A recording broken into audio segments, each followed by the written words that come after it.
Hello, it's 9:15. I'm Julian Warwicker. Welcome to the programme. Coming up today, also ahead, we'll be talking to the family of a British man who's on death row in Ethiopia, accused of trying to overthrow the government.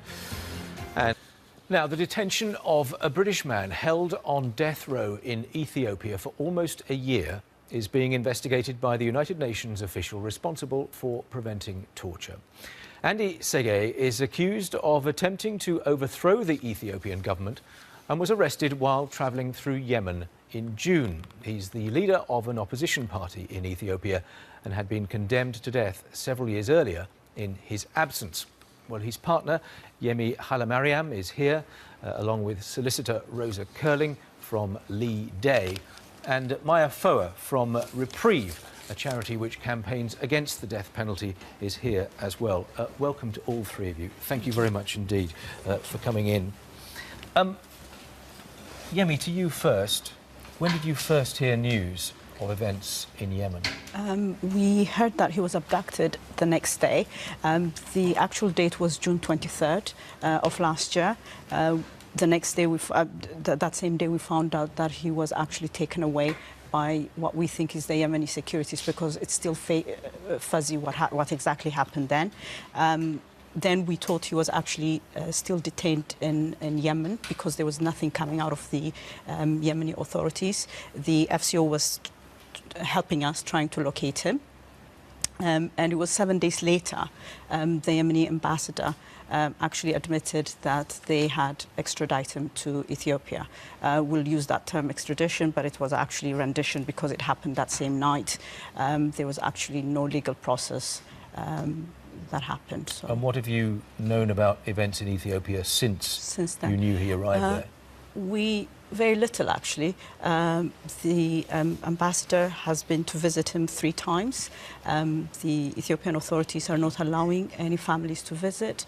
They're not allowing regular consular access to the UK authorities. So we have absolutely no idea in what condition he's being held or how well he is.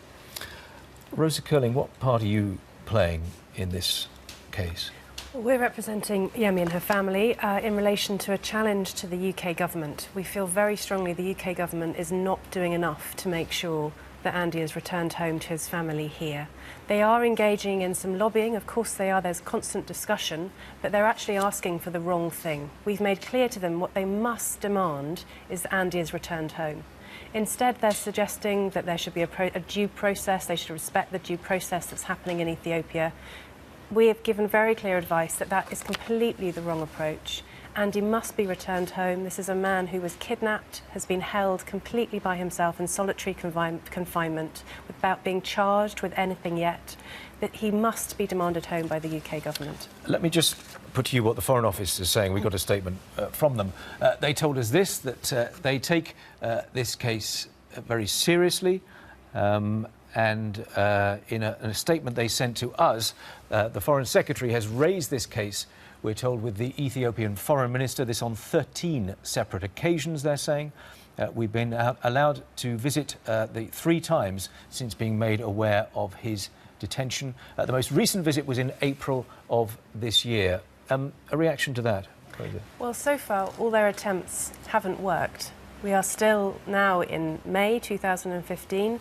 They've been allowed access 3 times during that process. So clearly what they're doing is not working. He is still being held. He's still not getting proper access. They are refusing to ask for his demand to be returned home. And that's what we're saying they must now do. You were saying, Remy, that you don't know a great deal about how he's being treated. Is there any word that either of you know about in terms of the conditions in Ethiopia? The only thing that we know is it is the feedback that he gave to the ambassador. I mean, and you have to remember that the securities are also present during that visit. What he said to them is that he's being held incommunicado. It's in a room that's lit 24 hours in artificial light. He doesn't really get any natural light, and he's not been allowed out, and access to outdoor is what we know. And that's pretty much what we have. And just one more to both of you before, Maya, I come to you. Obviously, he is accused of something very serious, attempting to overthrow the Ethiopian government. Yes. Are you both cast iron clear that that is completely untrue? Yep, we are cast iron very, very clear. Not only are we clear, the UK government is also very clear. We've asked for subject access requests, we've gotten the documents back, and it's very, very clear they also think similar to us. So yeah, we're very, very clear on that. Maifo, let me bring you in on the situation in Ethiopia, the human rights situation in Ethiopia. It's a country that is growing rapidly, but there are serious questions being raised about some of the human rights that are going on in that country as well. Absolutely. What we're seeing now and what we've seen previously is a brutal crackdown on anybody who expresses dissent. So you have journalists, bloggers, activists and political opponents being imprisoned, being tortured, being sentenced to death in trials that fall so far short of fair trial standards that it's laughable. And as Yemi was saying, you know, this case in particular has these, it's tragic. You know, you have a British national who was travelling away from his family but due to return and go on holiday to Italy with them, and he gets kidnapped and they don't know where he's been, what's happened to him. He's actually been shackled, hooded and rendered to Ethiopia where he's being held, and we still don't know where. The Brits do not know where he's being held. It's been nearly a year and there are serious suspicions of torture. When you say serious suspicions, what are they based on? Based on Ethiopia's human rights record, this has been well documented that torture is prevalent in Ethiopian prisons, that it's used as a form of, as an interrogation technique. And we do know that Andy was interrogated for a period of time. We also saw some videos which were aired on Ethiopian state television, and they were analysed by a British psychiatrist, and he could see even through the videos and the footage that there was evidence of a deterioration in Andy's mental and physical well-being that was indicative of potential serious trauma. Rosa Curling, if there has been torture here, what are the legal implications of that? Well, at the moment, the UK government is refusing to recognise that this is a case that involves torture, and that's one of the decisions that we're seeking to challenge. It's very Although, of course, clear. we can't be sure that it does at this point, can we? Well, from the evidence, I appreciate what you were saying, but you know, you need cast iron evidence to put that forward. Well, from the evidence that we have from the visitor from the ambassador, that he is being held in solitary confinement, he hasn't been charged. He is clearly going through is suffering a lot psychologically. We don't know whether he's suffering also physically. It's unclear because he's not being given proper access. None of the ambassadors have been given proper access. That gives extra suspicion. So it's clear that the UN Special Rapporteur is concerned that this is torture. From my view, from the evidence we have, it's clear there's psychological suffering. It's clear that's being done in order to try and obtain information from Andy or to try and get a confession from him. That is circumstances of torture, and the UK government must recognise that and take immediate steps as a result to seek his return back to his family here in the UK. Yemi, tell me a little bit about life at home at the moment and how difficult that's proved to be. It's really, really challenging, especially as the time goes on. You know, like you're trying to keep, we have 3 children. One is 15, the others are twins, 8-year-olds. The biggest challenge is trying to keep hope alive and trying to tell them that this is something that's going to be resolved.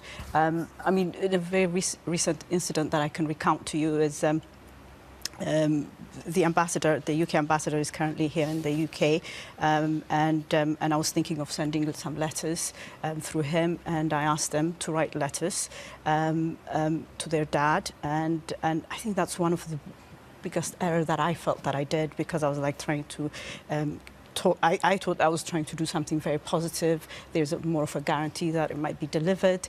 And they were just in pieces, and they just couldn't finish any of the letters, especially my daughter. And I kind of regretted asking them, and it's really, really, really very, very difficult. Effectively, we are also in prison. So yeah, that's what it's looking like. You have to stay strong for the children to an extent. So how do you manage to try and do that? I mean, luckily, I have people like Rosa, I have people like Maya. We have Jeremy Corbyn, our MP, who was attempting to try to go, did a delegation. He was not allowed. That was back in February. We have Emily Thornberry, who's also my MP. So we do have a network of people that are trying to help us, that have influence. So that helps the Ethiopian diaspora family, but it's still not, we're not resolving it. It's a year later. So it's very, very, very difficult to keep a semblance of hope and stay strong for the children, as well as myself, and him as well. And him as well? Yeah. Yeah. You know. Rosa, I mentioned that Foreign Office statement a moment ago. If there's somebody from the Foreign Office watching this conversation, what would your message be to them at this point? Please recognise that what you're doing now is not enough. You must now immediately seek and use all the leverage that you have with the Ethiopian government to make sure Andy is now brought home immediately to his family. And Maya, a final word on that, and whether you think the Ethiopian government would be receptive to that kind of information. Absolutely. I think this has gone on for far too long. A British national has been kidnapped and rendered and held in incommunicado detention, subject to a sentence of death. The UK government needs to request him to be brought home to his family, and they can. They have strong ties to Ethiopia. It is really unthinkable that this country should be giving the UK the runaround whilst the UK continues to provide Ethiopia. It's one of the largest recipients of UK aid, and there are these very strong political ties. Enough is enough, and Andy, who is entirely innocent, should be brought home where he belongs. Okay. Maya, thank you very much for coming in. Yemi, thank you. Rosa, thank you very much as well. Thank you.